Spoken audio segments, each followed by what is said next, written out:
তাকওয়া অর্জনের সঙ্গে আল্লাহর ভালোবাসা পাওয়ার সম্পর্ক রয়েছে, আর আপনারা দেখছেন তাকওয়ার আলো। আসসালামু আলাইকুম ওয়া রাহমাতুল্লাহি ওয়া বারাকাতুহু। চলুন গল্প যাওয়া যাক। আমি বসে বসে ল্যাপটপে অফিসের কাজ করছি, আর আমার স্ত্রী মাইশা আয়নার সামনে বসে সাজগোজ করছে। মেয়েরা পারেও ভাই। একটু পরে দুজনেই শুতে যাব, আর ও সাজগোজ করছে। আপনারাই বলুন তো, এখন ওকে কে দেখতে আসবে? যাই হোক, এখন মাইশাকে দেখে একটু বেশি সুন্দর লাগছে, তাই নিজের ভেতর একটু দুষ্টুমি জেগে গেল। ল্যাপটপ ছেড়ে উঠে মাইশাকে পেছন থেকে জড়িয়ে ধরে ওর খোলা পিঠে নিজের ঠোঁট দুটা বসিয়ে দিলাম।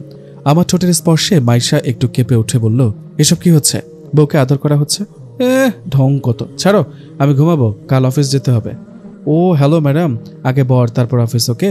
বলে একটা ছটকায় মাইশাকে নিজের দিকে ঘুরিয়ে মুহূর্তেই ওর ঠোঁট দখল করে নিলাম। মাইশা করতে করতে আর হাত পা ছোড়াছুড়ি করছে। এভাবে 5 মিনিট চলার পর ওকে ছেড়ে দিলাম। মাইশা হাঁপাতে হাঁপাতে বলল, দুষ্টু ছেলে একটা। তারপর আমি আর কোনো কথা না বলে ওকে কোলে তুলে নিয়ে বিছানায় শুয়ে দিলাম।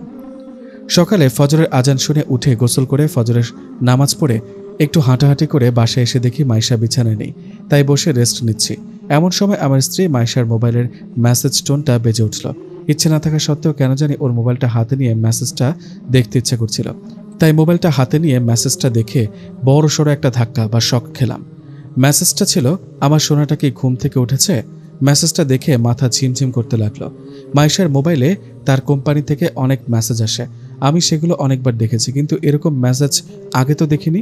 আমিও আমার স্ত্রী দুজনেই চাকরি করি। আমি একটা প্রাইভেট কোম্পানিতে জব করি, আর মাইশাও একটা প্রাইভেট কোম্পানিতে জব করে। আসলে আমি ওকে জব করতে দিতে চাইনি, কিন্তু ভালো স্টুডেন্টকে বিয়ে করলে যা হয়, ওর কথা হলো যদি জবই করতে না পারি, যদি নিজের ট্যালেন্টই দেখাতে না পারি, তাহলে এত ভালো স্টুডেন্ট হয়ে কি লাভ? তাই আমিও আর বেশি না করিনি। ওয়াশরুমের দরজা খোলার শব্দ পেলাম, বুঝতে পারলাম মাইশা হাসছে। তাই ওর মোবাইলটা রেখে আমি নিজের মতো করে নিজের মোবাইল টিপছি। মাইশা ওয়াশরুম থেকে বেরিয়ে টাওয়াল দিয়ে মুখ মুছতে মুছতে ওর মোবাইলটা হাতে নিয়ে বেলকনিতে চলে গেল। আমি এখনো বসে আছি, মাথায় একটা কথাই ঘুরছে, কার মেসেজ ছিল ওইটা? সকাল 8:30।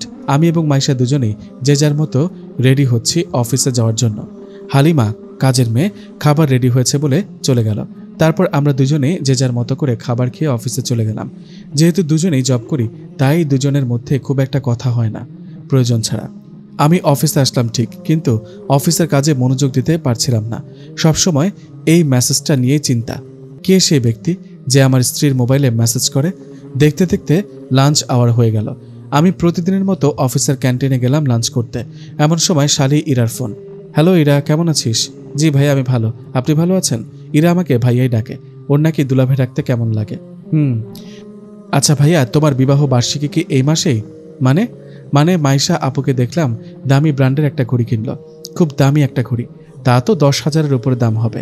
মাইশা ঘড়ি কিনলো, তাও আবার এত দামি? কার জন্য? আমাদের বিবাহ বার্ষিকী তো কিছুদিন আগেই হয়ে গেল, সেই উপলক্ষে দুজনেই সিলেটে ঘুরে আসলাম। পরে ভাবলাম হবে হয়তো ইচ্ছা হয়েছে তাই আমার জন্য কিনেছে। আরে না রে, তোর আপুর হয়তো ইচ্ছা হয়েছে তাই কিনেছে আমার জন্য। বাহ ভাইয়া, আপনি তো খুব লাকি ম্যান। দেখতে হবে না বউটা কার? হয়েছে, আপনি তো ফার্স্ট টাইম আপুকে জব করতে দিতে চাইতেন না, আর এখন গর্ব করছেন। আচ্ছা দাঁড়া, তুই মার্কেটে কেন? কোনো ছেলেকে আবার মুরগি বানাচ্ছিস? তারপর আর এদিক ওদিক কোনো আওয়াজ পেলাম না, শুধু টু ছাড়া। লাঞ্চ সেরে আবার অফিসের কাজ। বিকাল 4টা।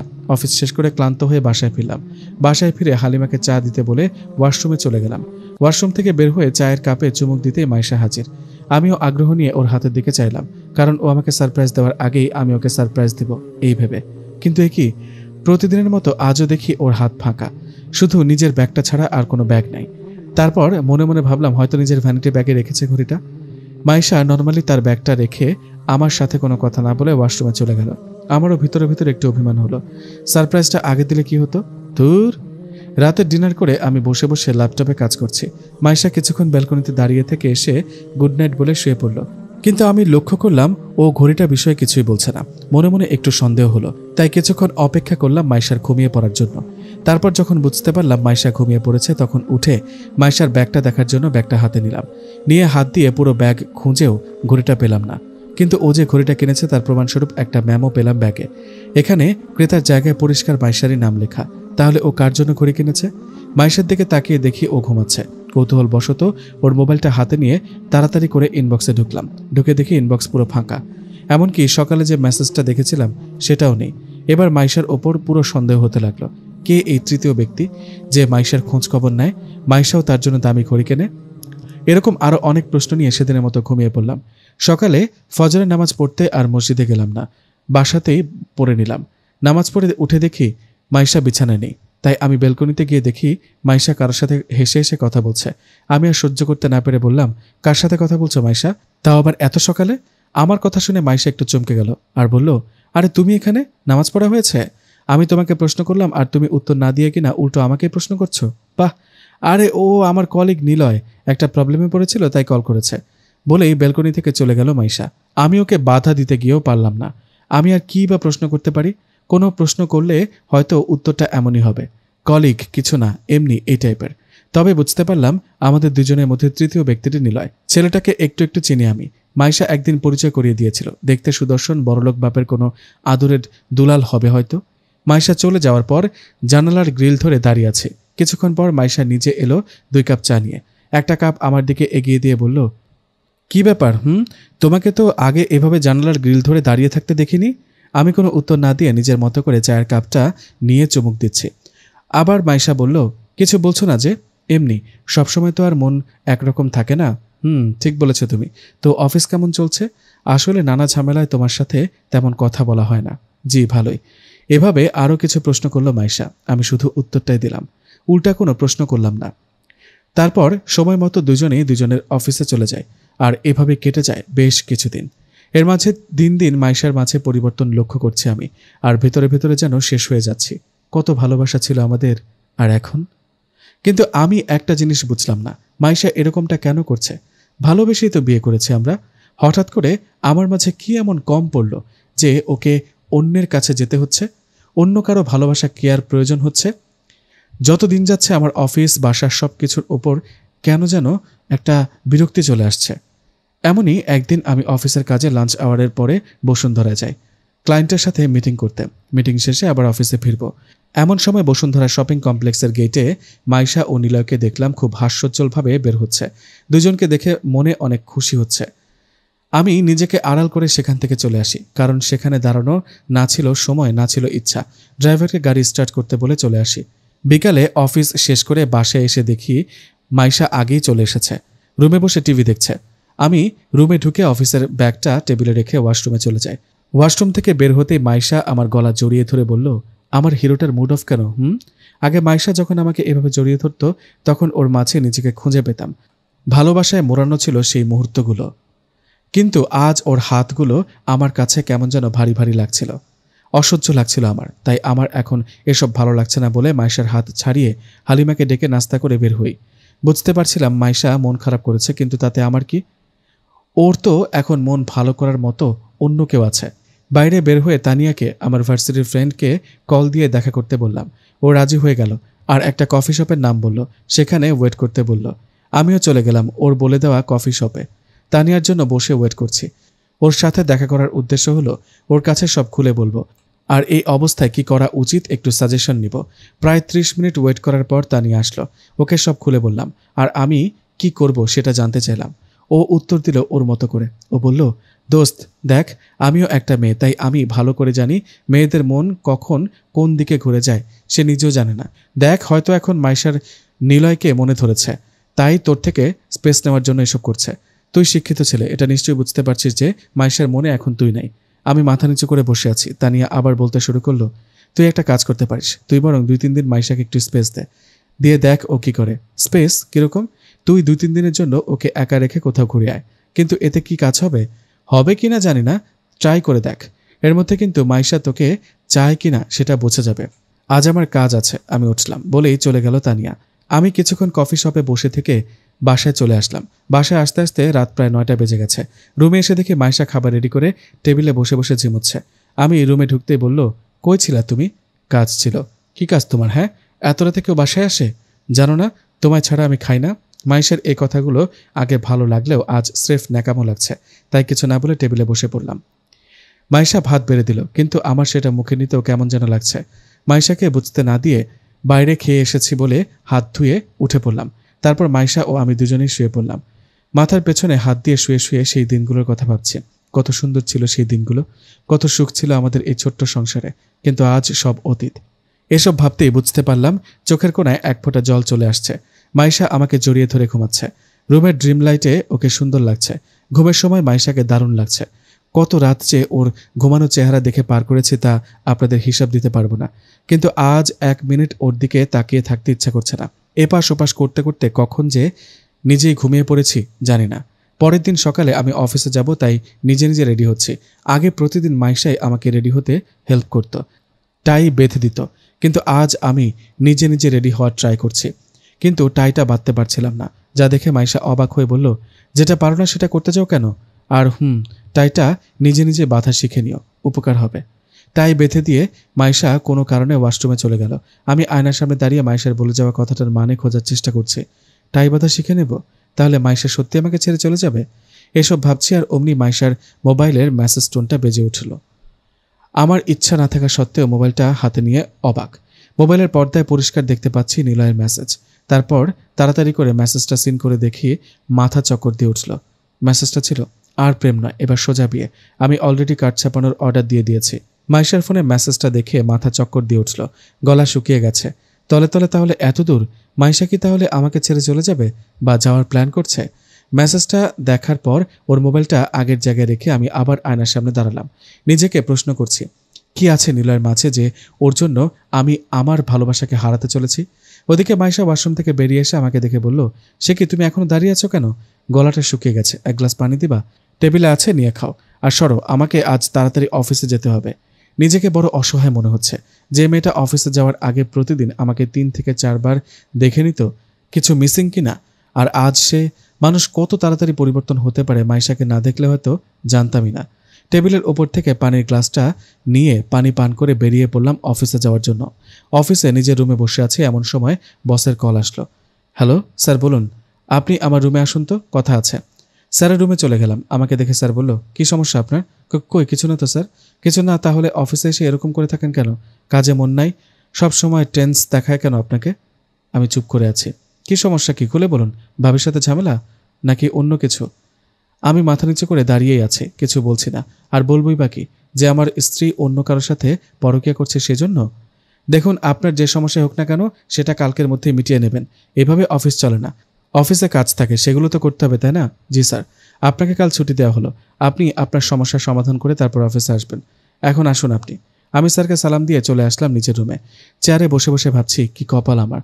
আমি কিছুদিন ধরে চিন্তিত, সেটা স্যার বুঝলেও যে বোঝার সে বোঝে না। একটা দীর্ঘশ্বাস ছেড়ে অফিসের কাজে মনোযোগ দিতে চেষ্টা করলাম। অফিস শেষ করে বাসায় ফিরতে একটু দেরি হয়ে গেল। বাসায় এসে দেখি মাইশা বসে আছে। আমাকে দেখে বলল, তাড়াতাড়ি ফ্রেশ হয়ে আসো, খাবে। আমার আজ শরীরটা ভালো নেই, তাই তাড়াতাড়ি ঘুমাতে হবে। আমিও বলে ওয়াশরুমে চলে গেলাম। ফ্রেশ হয়ে এসে ডিনার করে শুয়ে পড়লাম দুজনেই। আমি মাইশার বিপরীত মুখে শুয়ে আছি। তা দেখে মাইশা আমাকে টেনে চিৎ করে নিয়ে আমার বুকে মাথা রেখে ঘুমানোর চেষ্টা করছে। আমিও আর বাধা দিলাম না, যদিও এখন ওর এসব ন্যাকামো ভালোবাসা আমার আর ভালো লাগে না। মেয়ে মানুষ যে এতটা পারফেক্ট অভিনয় করতে পারে সেটা মাইশাকে না দেখলে হয়তো জানতাম না। মাইশা ঘুমাচ্ছে আর আমি ঘুমানোর চেষ্টা করছি, কিন্তু কি জানেন, কষ্টের রাতগুলো খুব লম্বা হয় আর খুব পেইনফুল হয়। অনেকক্ষণ এপাশ ওপাশ করছে কিন্তু ঘুম আসছে না। মাথায় একটা চিন্তা, কেন করছে সে এমন? আমার বুকের উপর মাইশার রাখা মাথাটা সরিয়ে বিছানা থেকে উঠে রুমের ভেতর পায়চারি করছে আর কিছু প্রশ্নের উত্তর খুঁজছে। এমন সময় মনে হলো মাইশার মোবাইলটা একটু দেখবো নাকি দেখবো না। হ্যাঁ ও নায়ের মাঝে মাইশার মোবাইলটা হাতে নিলাম, নিয়ে ইনবক্সে গেলাম। ইনবক্সে ঢুকেই দেখি নিলয়ের সাথে সারাদিন ভালোই ভালোই কথা হয়েছে মাইশার। কৌতূহল নিয়ে ওপেন করলাম ওদের মেসেজগুলো দেখার জন্য, কিন্তু মেসেজগুলো দেখে আমি অবাক। মাথায় আকাশ ভেঙে পড়ল আমার মেসেজগুলো দেখে। মাইশা প্রেগন্যান্ট। মাইশা আজ অফিস না করে হসপিটালে গেছে। আপনাদের বোঝানোর জন্য মেসেজগুলো আমি বলছি। মেসেজগুলো হলো প্রথম থেকে। নিলয় বলেছে, হসপিটাল পৌঁছেছ? মাত্র আসলাম। ডক্টরের সাথে কথা হয়েছে? না, সিরিয়ালে আছি। আচ্ছা আচ্ছা, ডক্টর কি বলে আর টেস্ট করাতে বললে সব করবে, আর রিপোর্টে কি আসে জানাবে, ওকে? আচ্ছা। 1 ঘন্টা পর আবার কথা বলে ওরা। সব কিছু পজিটিভ আছে নিলয়, মাত্রই টেস্ট করে রিপোর্ট নিয়ে বের হলাম। সত্যি? ডক্টর বলেছে বাবুটা ঠিক পজিশনই আছে। ওয়াও। আচ্ছা, এখন বাসা যাও। তোমার বরকে এসব জানাবে কখন? ওর তো এখন জানা প্রয়োজন। আজ না, কাল ওকে জানাবো। আমি এখন বাসায় যাব, বাই। মাইশার পেটে নিলয়ের সন্তান। আমি দাঁড়িয়ে আছি না বসে আছি ভুলে গেছি। মাথা যেন আর কাজ করছে না। চারদিক কাঁপছে বলে মনে হচ্ছে, হাত পা কাঁপছে। মাইশার মোবাইলটা আমার হাত থেকে পড়ে গেল বিছানার ওপর। দিক বেদিক না পেয়ে হাত পা ছেড়ে দিয়ে বসে পড়লাম ফ্লোরে। কি করব না করব বুঝতে পারছি না। মাইশার দিকে তাকিয়ে দেখি ঘুমাচ্ছে। যদিও আগে থেকে জানতাম মাইশা নিলয় প্রণয় করছে, তবুও মনের মাঝে একটু বিশ্বাস বা আশা ছিল মাইশা হয়তো ওর ভুল বুঝবে, ফিরে আসবে আমার কাছে। কিন্তু না, ভুল আমার। আমি বেহায়ের মতো এখনও ওদের মাঝে পড়ে আছি। কিন্তু না, আর না, থাকবো না ওদের মাঝে আর। আজ এখনই চলে যাব দূরে কোথাও, অজানা কোনো শহরে। ফ্লোর থেকে উঠে দাঁড়ালাম। ড্রিম লাইটের আলোয় নিজের জামা কাপড় সব ব্যাগে গুছিয়ে নিলাম। মাইশা এখনো ঘুমাচ্ছে। চলে যাওয়ার আগে টেবিলে বসে একটা চিঠি লিখে রাখলাম। রেখে ব্যাগটা নিয়ে মাইশাকে শেষবারের মতো দেখে নিয়ে বেরিয়ে পড়লাম রুম থেকে। কিন্তু এখন আমি যাব কোথায়? এত রাতে থাকবো কোথায়? এসব ভাবতেই তানিয়ার কথা মনে পড়ল। আর কোনো কিছু না ভেবে তানিয়াকে কল দিলাম। 3 বার রিং হওয়ার পর কল ধরল তানিয়া। হ্যালো, এত রাতে কল করলি কেন? খুব বিপদে পড়েছি দোস্ত, একটু হেল্প কর না। কি বিপদ?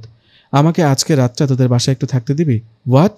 তুই প্লিজ এখন কোনো প্রশ্ন করিস না, পরে সব বলবো তোকে। আচ্ছা তুই কোথায় আছিস বল, আমি আমাদের ড্রাইভারকে পাঠাচ্ছি। একটু পর একটা ব্ল্যাক কালারের গাড়ি এসে দাঁড়ালো আমার সামনে। আমিও উঠে পড়লাম। তানিয়ার বাসায় পৌঁছে দেখি তানিয়া আমার জন্য বসে আছে। আমাকে দেখে বলল, কি হয়েছে তো? সবকিছু খুলে বললাম তানিয়াকে। তারপর তানিয়া আমাকে নিয়ে একটা রুমে গিয়ে বলল, এখানে আজ রাতটা ঘুমাও, কাল দেখছি কি করা যায়। ধন্যবাদ, টেনশন করিস না, আমি কালকেই দিনাজপুর চলে যাব। দিনাজপুরে আমার বাসা। চুপ, কোনো কথা বলবি না, যা ঘুমিয়ে পড়। আর হ্যাঁ, মাইশাকে নিয়ে আর 1 মিনিটও ভাববি না। তানিয়া চলে যাওয়ার পর আমি শুয়ে পড়লাম, কিন্তু ঘুম আসছে না। বারবার সেই মেসেজগুলো ভাসছে চোখের সামনে। আমার এখনো বিশ্বাস হচ্ছে না যে মাইশা এসব করছে। কত স্বপ্ন ছিল দুজনের, আমাদের প্রথমে কি বেবি হবে এবং কি নাম রাখবো সেটা নিয়ে ঝগড়া করতে করতে যে দুজনে কত রাত না ঘুমিয়ে কাটিয়ে দিয়েছি সে হিসাব নেই। কিন্তু সেই মাইশাই কিনা আজ অন্য কারো বেবি পেটে নিয়ে মহা খুশি। সকালবেলা দরজায় কারো ঠকঠক শব্দে ঘুম ভাঙলো আমার। দরজা খুলে দেখি মাইশা হাতে একটা কাগজ নিয়ে দাঁড়িয়ে আছে। মাইশাকে দরজার সামনে দাঁড়িয়ে থাকতে দেখে একটু অবাক হলাম। মনে মনে কিছু প্রশ্ন উদয় হলো। প্রথম যে প্রশ্নটা মাথায় সেটা হলো, ওর হাতে কাগজটা কিসের? তাহলে কি আমার থেকে ডিভোর্স পেপারে সাইন নিতে এসেছে? আরও কিছু প্রশ্ন নিয়ে আমি দাঁড়িয়ে আছি, আর আমার সামনে মাইশা। দুইজনই নীরব, কেউ কিছু বলছি না। মনে মনে ভাবছি, মাইশা এখানেই পাইল কেন? এভাবে দাঁড়িয়ে থাকতে ভালো লাগছিল না, তাই ঘুরে আবার রুমের ভিতরে যাব। তখনই কেউ জড়িয়ে ধরল বলে মনে হলো, খুব শক্ত করে জড়িয়ে ধরল। মুহূর্তের মধ্যে সবকিছু এলোমেলো হয়ে গেল আমার। হাজার হলেও ভালোবাসি যে পাগলিটাকে, তাই ওর প্রতিটা স্পর্শই আমার কাছে ছিল বিশেষ কিছু। কিন্তু এখন কেন জানি আর সেই অনুভূতিটা আসে না। কেমন জানি হাঁসফাঁস লাগছিল, তাই ঝটকা দিয়ে ছাড়িয়ে নিলাম। নিয়ে বিছানায় গিয়ে বসে পড়লাম। এমন সময় তানিয়া আসতো রুমে। এসে মাইশাকে দেখে তানিয়া রেগে আগুন হয়ে বলল, এই মেয়ে, কি চাও এখানে? কেন এসেছো? মাইশা চুপ। কথা বলছো না কেন? মাইশা এখনো চুপ, আমার দিকে তাকিয়ে আছে। এতদিন ছেলেটাকে জ্বালিয়েছো, তাতেও শখ মেটেনি, এখন আমার বাসাতেও আসছো? এবার মাইশা মাথা নিচু করে ফেলল। ওকে দেখে বুঝতে পারছিলাম যে মাইশার ভীষণ মন খারাপ, কিন্তু কেন খারাপ সেটা বুঝতে পারছিলাম না, বা বুঝতে চাইছিলামও না। আমি ওকে নিয়ে কোর্টে যাচ্ছি, উকিলের সাথে দেখা করব, এসে যেন না দেখি তুই আমার বাড়িতে আছিস। বলেই তানিয়া আমার হাতটা ধরে রুম থেকে বেরিয়ে পড়বে। এমন সময় আমাকে এবং তানিয়াকে অবাক করে দিয়ে মাইশা কষে একটা থাপ্পড় মারল তানিয়ার গালে। থাপ্পড়টা মেরে তানিয়ার হাত থেকে এক টানে আমার হাতটা ছাড়িয়ে নিয়ে বলল, আমার স্বামীর হাত ধরার সাহস হয় কি করে তোর? তানিয়া পুরো থ বনে গেল, আমি পাথর প্রায়। মাইশা তানিয়াকে থাপ্পড় মারল কেন? তারপর আমাদের আরও অবাক করে দিয়ে মাইশা তানিয়ার ওপর আঙুল তুলে বলল, ও আমার স্বামী, ওকে ছোঁয়ার অধিকার শুধু আমার, শুধুই আমার, তুই বুঝেছিস? তানিয়া গালে হাত দিয়ে হা করে তাকিয়ে আছে মাইশার দিকে। কি হচ্ছে, কি চলছে? আমি তানিয়া কিছুই বুঝতে পারছিলাম না। মাইশার এমন রিয়্যাক্ট দেখে আমরা রীতিমতো শকড। কি হচ্ছে না হচ্ছে কিছু মাথায় ঢোকার আগেই মাইশা আমার হাত ধরে বলল, চলো আমার সাথে। কোথায়? কোথায় মানে বাসায়। আমি যাব না। তুই যাবি তো 14 গোষ্ঠী যাবে। হাত ছেড়ে টি শার্টের কলার ধরে বলেই টানতে শুরু করলো, কিন্তু আমি সায় দিলাম না। কেন যাব আমি? কেন যাবা না? আমি চুপ করে রইলাম। আমি চুপ থাকতে দেখে মাইশা আবার টানতে শুরু করলো, আর টানতে টানতে আমাকে তানিয়ার বাসার সামনে নিয়ে এলো। এসে একটা সিএনজি ধরে দুজনে বসে পড়লাম। আমি এখনো বুঝতে পারছি না যে মাইশা এমন কেন করছে। আমি তো ওর ইচ্ছা মতো ওকে ছেড়ে দিয়েছি। এখন তো ও ইচ্ছা মতো নিলয়ের সাথে মিশতে পারবে, তাহলে আমাকে এভাবে আবার বাসায় নিয়ে যাচ্ছে কেন? এসব ভাবতে ভাবতে বাসায় চলে আসলাম। আমাকে রুমে ঢুকিয়ে মাইশা কষে একটা থাপ্পড় মারল। মেরে আমার মুখের উপর আমার লিখে রাখা চিঠিটা ছুঁড়ে মেরে বলল, এটা কি লিখেছ? কেন, মিথ্যা কিছু কি লিখেছি? কি সত্যি লিখেছ সেটা বলো। কি লিখেছি সেটা আবার পড়ো, পড়লেই বুঝবা। আমি কি তোমায় বলেছি যে তোমার থেকে স্পেস চাই? আমি মাথা নিচু করে আছি। আমি নিলয়ের সাথে কথা বলি, ওর সাথে মিশি, কিসের জন্য একবারও জানার প্রয়োজন মনে করনি? একবারও প্রশ্ন করার প্রয়োজন মনে করনি? আমি এখনো চুপ, মাথা নিচু করে পায়ের কাছে পড়ে থাকা চিঠিটার দিকে তাকিয়ে আছি। মাইশা আবার বলতে শুরু করলো, আমার পেটে নিলয়ের সন্তান, এটাই ভাবছো? এটা ভাবতে পারলে? এটাই তোমার ভালোবাসা? তুমি না কথায় কথায় বলতে যে আমি অন্য কারো হওয়ার আগে আমায় খুন করবে, করে নিজেও আত্মহত্যা করবে। আমি কি বলবো কিছুই বুঝতে পারছিলাম না, মাথা তোলার শক্তি পাচ্ছিলাম না। আমি তোমাকে কখনো ইগনোর করিনি। আমরা একটা ইন্টারন্যাশনাল প্রজেক্ট পেয়েছি, সেটা হ্যান্ডেল করছি আমি আর নিলয়, তাই ওর সাথে একটু বেশি কথা বলতে হয়, টাইমের আগে অফিসে যেতে হয়। আর এসবকে তুমি ইগনোর হিসেবে ধরে নিলে? বাহারে স্বামী, কি ভালোবাসা! কোনো বলা নেই, কিছু নেই, ছেড়ে চলে যাচ্ছে। এবার আর চুপ থাকতে পারলাম না। তাহলে ওই মেসেজগুলোর মানে কি? আর ঘড়ি কিনেছো কার জন্য? তুমি আমার কয়টা কলিগকে চেনো? আলিয়াকে চেনো? কেন আগে বলো, চেনো কিনা? না, চিনি না। নিলয় আলিয়ার মধ্যে 3 বছরের সম্পর্ক, কিন্তু মাঝে মাঝে কোনো কারণে ভুল বোঝাবুঝি হয় ওদের। তোমার যেমন তানিয়া বেস্ট ফ্রেন্ড, তেমন নিলয় আমার বেস্ট ফ্রেন্ড। আর ওদের আবার মিলিয়ে দিতেই আমি ঘড়িটা কিনি আলিয়ার টাকায়। আর তুমি না জানো আমার স্যালারি কত? এত দামি ঘড়ি কেনার টাকা আমার কাছে থাকে? আর যেহেতু এত কিছু দেখেছো, তাহলে তো নিশ্চয়ই সেই মেসেজটাও দেখেছো, যেটাতে নিলয় বলেছে আর প্রেম নয়, এবার সোজা বিয়ে। দেখোনি? দেখেছি। কাল সেই কার্ড পাবে, মানে নিলয় আলিয়ার বিয়ের কার্ড। আর সেই মেসেজ তুমি পৌঁছিয়েছো কিনা, যেটা পরে ডিলিট করে দিয়েছো? আমি জানতাম না সেটা কে ছিল আর কেন এই মেসেজ করেছে, তাই তুমি দেখলে মন খারাপ করবে বলে ডিলিট করেছি। তুমি যে প্রেগনেন্ট সেটা আমাকে না বলে আগে নিলয়কে বলেছো কেন? আমি তোমাকে আমার প্রেগনেন্সির কথা আগে বলিনি, কারণ তোমাকে সারপ্রাইজ দিতে চেয়েছি। আর দেখো, তুমি আমাকে উল্টা সারপ্রাইজ দিয়ে দিলা। বুকের ওপর থেকে মনে হচ্ছে বিশাল একটা কিছু সরে গেল, যেটা এতদিন থেকে দিন দিন বুকের ওপর একটু একটু করে বড় হচ্ছিল। আমি আর কিছুই বলার ভাষা খুঁজে পাচ্ছিলাম না। কি বলবো পাগলিটাকে? মাইশা ধপ করে বিছানায় বসে পড়ল। আমি কিছুক্ষণ দাঁড়িয়ে থেকে মাইশার কাছে গিয়ে বললাম, দুজনই নীরব। ওই মাইশা চুপ। ওই ক্ষুধা লাগছে? তাহলে আমি খুন করে ফেলবো শালা। আর একবার তানিয়া তানিয়া করলে। সরি, মাইশাকে জড়িয়ে ধরে বললাম। হয়েছে, সরি শালা, ভাগ এখান থেকে। তাহলে তাহলে কি তানিয়ার কাছে যেতে চাইবি আবার? বল বল, যা দেখি তোর কত সাহস, পা বাড়া দেখি। বসা থেকে উঠে বলল। আমি একটা মুচকি হাসি দিয়ে বললাম, আটকাতে পারবা? তারপর ওদিক থেকে কোনো শব্দ পেলাম না, শুধু কারো বুকের স্পর্শে শিহরিত হয়ে উঠলাম। পাগলিটা বুকের মধ্যে মুখ গুজে দিয়ে কাঁদছে। ওই চুপ, কেন চুপ করব? থাকতে পারতে আমায় ছাড়া তুমি? 100 বার পারবো না। ওই দুষ্টু পাগল, আমাকে বললে কি আমি তোমাকে মিথ্যা বলতাম? আমি চুপ। আর কখনো এমন করবে না। যদি আমার উপর কোনো সন্দেহ হয় তাহলে সরাসরি বলবে আমায়। জানো সকালে চিঠিটা নিয়ে কতক্ষণ কেঁদেছি? সরি, যাও ফ্রেশ হয়ে এসো, আমি খাবার রেডি করি। কেন? তুমি কেন? হালিমা কোথায়? ওকে ছুটি দিয়েছি, আর আমিও জবটা ছেড়ে দিয়েছি। কি? কেন? চাই না আমার সেই জব, যে জব যার জন্য তুমি আমায় ভুল বুঝেছ। চুপ, কাল থেকে অফিসে যাবে? যাব না। যাবে। হয়েছে, এবার ছাড়ো, নাস্তা রেডি করব। না। তোমার না ক্ষুধা লেগেছে? বাট সব ক্ষুধা তো খাবারে মেটে না। মানে এখন মিষ্টি খাবো। যা দুষ্ট। আমাকে ধাক্কা দিয়ে সরিয়ে দিল মাইশা। এই কই যাও? ওয়াশরুমে ফ্রেশ হয়ে নাস্তা বানাবো। ধুর। আচ্ছা, রাতে দেখব। কচু। আমি বাবার বাড়ি যাব, পা ভেঙে দেব। নো প্রবলেম, আমি হুইল চেয়ারে বসে বসে খাবো। মাইয়া নাকি রে বাবা? মাইয়া না, মেয়ে। ওকে। বলেই মাইশা ওয়াশরুমে চলে গেল, আর আমি হাত পা ছেড়ে দিয়ে শুয়ে পড়লাম। আর মনে মনে ভাবছি, এত সুন্দর একটা মেয়েকে কি না কি ভাবছিলাম আমি। ছি ছি ছি, আমি পাগল। হয়তো মাইশার পাগল, কারণ মাইশা শুধু আমার। মোরাল অফ দ্য স্টোরি, কাউকে সন্দেহ করার আগে অবশ্যই তাকে প্রশ্ন করবেন আপনি যে বিষয়ে সন্দেহ করছেন। গল্পে আমার মতো করে কাউকে সন্দেহ করবেন না, ভুল বুঝবেন না। এতে একটা সুন্দর সম্পর্ক খুব সহজেই ভেঙে যাবে, যাতে শুধু আমি না, সেও কষ্ট পাবে। তাই কোনো সন্দেহ হলে সাথে সাথে তাকে সেটা নিয়ে প্রশ্ন করুন আর ক্লিয়ার হয়ে নিন। ভালো থাকুক সবার ভালোবাসা। আল্লাহ রাব্বুল আলামিন আমাদের সকলকে ভালো রাখুক, আমিন। আপনাদের উৎসাহ পেলে আরও গল্প কালেক্ট করার চেষ্টা করব। কেমন ধরনের গল্প আপনাদের ভালো লাগে জানাবেন, কেমন হয়েছে অবশ্যই জানাবেন। আর ভিডিওর ভিতর ভুল ত্রুটি হলে ক্ষমার দৃষ্টিতে দেখবেন।